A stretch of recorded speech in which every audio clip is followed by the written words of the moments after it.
नमो भगवते वासुदेवाय। आज हम श्रीमद् भागवत महापुराण के दशम स्कंद की कथा सुनेंगे। यह स्कंद सबसे प्रिय और हृदय को स्पर्श करने वाला है, क्योंकि इसमें भगवान श्री कृष्ण की अद्भुत और मधुर लीलाएं वर्णित है। आइए कथा आरंभ करते हैं। श्री कृष्ण जन्म की कथा। मथुरा में यदुवंश के राजा उग्रसेन का राज्य था। उनका पुत्र कंस अत्याचारी और अधर्मी था। जब देवकी का विवाह वसुदेव से हुआ, तब आकाशवाणी हुई, हे कंस, तुम्हारी मृत्यु तुम्हारी बहन देवकी की 8वीं संतान से होगी। कंस ने भय से देवकी और वासुदेव को कारागार में डाल दिया।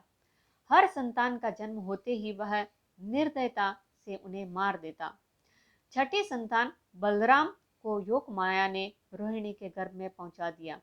8वीं संतान के रूप में भगवान विष्णु स्वयं प्रकट हुए। श्री कृष्ण का प्राकट्य। मध्य रात्रि के समय देवकी ने 4 भुजाओं वाले दिव्य बालक को जन्म दिया। वसुदेव ने उन्हें गोकुल में यशोदा और नंद बाबा के घर पहुंचा दिया। इस प्रकार श्री कृष्ण बाल रूप में गोकुल में पले। बाल्यकाल की लीलाएं। पूतना वध। कंस ने पूतना राक्षसी को भेजा। वह सुंदर स्त्री का रूप धारण कर आई और श्री कृष्ण को विषैले स्तन से दूध पिलाने लगी। भगवान ने उसकी प्राणवायु खींच ली।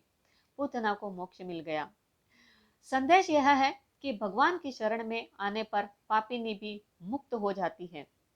शक्टासुर वध।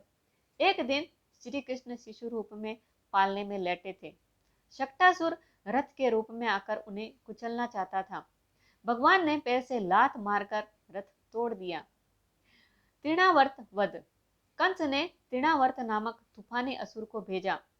उसने कृष्ण को उठाकर आकाश में ले जाना चाहा, परंतु बालक कृष्ण ने ही उसका गला पकड़ लिया और उसे गिराकर मार डाला। माखन चोरी। कृष्ण की सबसे मधुर लीला, वे गोकुल की गोपियों के घरों में जाकर माखन चुराते। गोपियां नाराज होकर शिकायत करती, पर अंततः उनके लाड़ में बंध जाती। यह लीला हमें सिखाती है कि भगवान अपने भक्तों के स्नेह के वशीभूत हो जाते हैं। कालिया नाग का दमन। यमुना नदी में कालिया नाग का विष फैला था। लोग त्रस्त हो गए। कृष्ण ने जल में कूदकर नाग के फनों पर नृत्य किया और उसे दबा दिया।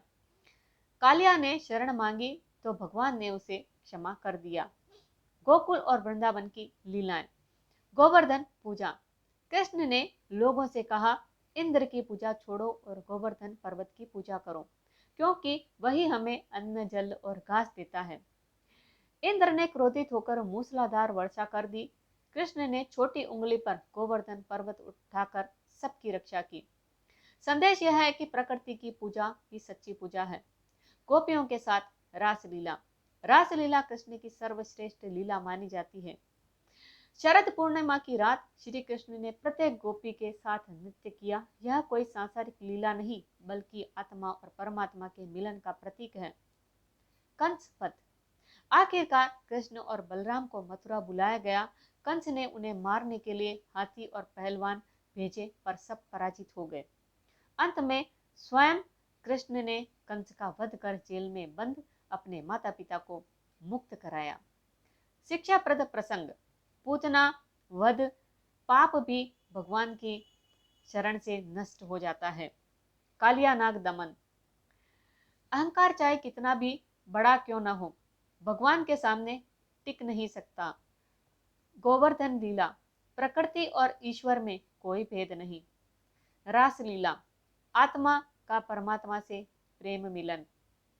कंस वध। अधर्म चाहे कितना शक्तिशाली क्यों न हो, अंततः धर्म की विजय होती है। भागवत पुराण का दशम स्कंद हमें यह संदेश देता है कि भगवान का जन्म केवल अधर्म के विनाश और धर्म की स्थापना के लिए होता है। उनकी लीलाएं केवल मनोरंजन नहीं, बल्कि जीवन के गहरे सत्य का प्रतिपादन करती है। श्री कृष्ण बाल्यकाल से ही हमें यह सिखाते हैं कि भक्ति, प्रेम और समर्पण ही जीवन का सच्चा मार्ग है। हरिओम। जय श्री कृष्ण। अगर आपने चैनल को सब्सक्राइब नहीं किया है तो अभी कर लीजिए, ताकि आने वाले सभी स्कंदों की लिंक आप तक बिना विलंब के लगातार पहुंच सके।